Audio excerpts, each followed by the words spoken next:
पाठ 14 वर्तनी संबंधी अशुद्धियां और उनका शोधन। Errors related to the spellings and their corrections. Hindi की वर्तनी या लेखन व्यवस्था। हिंदी वर्तनी की प्रमुख विशेषताएं इस प्रकार हैं।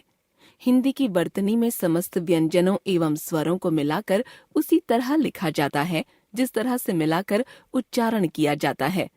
इसीलिए मिलाकर लिखे जाने के लिए स्वर वर्णों के अलग चिन्ह विकसित किए गए हैं, जिन्हें मात्राएं कहा गया है।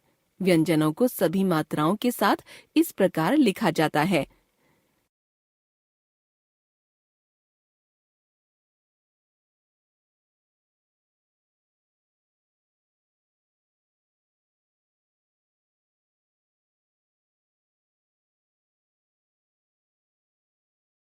संयुक्त व्यंजन। शब्दों में जब दो व्यंजनों को मिलाकर एक साथ बोला जाता है तो उन्हें मिलाकर ही लिखा भी जाता है, जैसे बच्चा, पक्का, क्यारी, वृद्ध आदि। संयुक्त व्यंजनों को मिलाकर लिखे जाने के नियम व्यंजन वर्णों की आकृति को ध्यान में रखकर बनाए गए हैं, जो इस प्रकार हैं। नियम 1। जिन व्यंजन वर्णों के मध्य में पूरी खड़ी पाई आती है, जैसे क, फ या फ आदि, उनको अन्य व्यंजनों के साथ मिलाते समय खड़ी पाई के बाद आने वाले अंश को सीधी छोटी रेखा के रूप में कर दिया जाता है तथा शेष वर्ण को अगले वर्ण के साथ मिलाकर लिख दिया जाता है, जैसे क, क, फ, फ आदि। देखिए उदाहरण। क्या, वाक्य, इक्का, मक्खन, हफ्ता, दफ्तर, कोफ्ता आदि। नियम 2।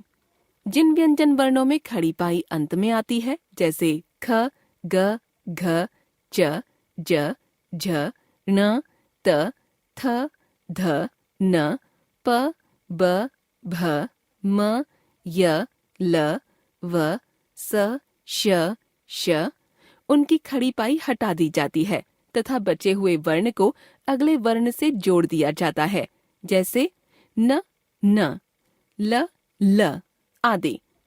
देखिए उदाहरण। दिल्ली, त्याग, तपस्या, पत्ता, रास्ता, दिव्य आदि। नियम 3। गोलाकार व्यंजन वर्णों जैसे छ, ट, ठ, ड, ढ, द तथा ह को अन्य व्यंजनों के साथ मिलाकर लिखते समय गोलाकार व्यंजन वर्णों के नीचे हल चिन्ह लगा दिया जाता है, जैसे अड्डा, गद्दा, मिट्टी, विद्या, चिन्ह, ब्रह्म आदि। वर्तनी संबंधी अशुद्धियां और उनका शोधन।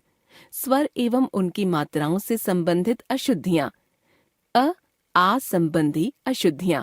अशुद्ध, शुद्ध। आवास, आवास। आमचूर, अमचूर। कगज, कागज। परीक्षा, परीक्षा। चदर, चादर। लगातार, लगातार। ई संबंधी अशुद्धियां। ईमान, ईमान। किनारा, किनारा। किचड़, कीचड़। किधर, किधर। कीर्तन, कीर्तन। कवि, कवि। ऊ संबंधी अशुद्धियां। ऊंचाई, ऊंचाई। चुटकुला, चुटकुला। कुतूहल, कुतूहल। जुलाई, जुलाई। गुलाम, गुलाम। गुरु, गुरु। आई संबंधी अशुद्धियां। एनक, ऐनक। ऐतराज, एतराज। पैसा, पैसा। Pencil, pencil. कैंची, कैंची। मेंढक, मेढक। औ संबंधी अशुद्धियां। औरत, औरत। कोवा, कौवा। नौकर, नौकर। औषधि, औषधि। मौका, मौका। मौसम, मौसम। री तथा री की अशुद्धियां। ऋतु, ऋतु। कृपा, कृपा। ऋषि, ऋषि।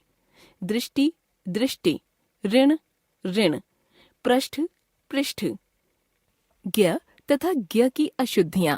श, श तथा स की अशुद्धियां तथा अनुस्वार एवं अनुनासिक की अशुद्धियां। ज्ञ तथा ज्ञ की अशुद्धियां। योग्य, योग्य। विज्ञान, विज्ञान, यज्ञ, यज्ञ, श, श, स की अशुद्धियां, देश, देश, प्रसाद, प्रसाद, शासन, शासन, पुष्प, पुष्प, नमस्कार, नमस्कार, भविष्य, भविष्य, अनुस्वार तथा अनुनासिक संबंधी अशुद्धियां, गांव, गांव, चांद, चांद, अंगुली, अंगुली, आंधी, आंधी, कांच, कांच, आंख, आंख, गांधी, गांधी, पांचवा, पांचवा, शंकर, शंकर। संरचना संबंधी अशुद्धियां और उनका शोधन। की का प्रयोग। हिंदी भाषा में की का प्रयोग मिश्र वाक्य के प्रधान उपवाक्य तथा आश्रित उपवाक्य को जोड़ने में किया जाता है। जैसे पिताजी ने कहा, प्रधान उपवाक्य, कि वे कल दफ्तर नहीं जाएंगे, आश्रित उपवाक्य। माताजी ने कहा, प्रधान उपवाक्य, कि वे आज राजमा चावल बनाएंगी, आश्रित उपवाक्य। की से प्रारंभ होने वाले उपवाक्य प्रायः संज्ञा उपवाक्य होते हैं। की का प्रयोग। हिंदी भाषा में की का प्रयोग दो संज्ञा पदों के मध्य संबंध कारक की सूचना देता है। जैसे राम की बेटी विद्यालय गई है, बच्चे की किताब मेज पर रखी है, शर्मा जी की दुकान कल खुलेगी। संज्ञा स्त्रीलिंग, अतः यह संबंध कारक का चिन्ह है तथा की के बाद आने वाली संज्ञा स्त्रीलिंग होती है।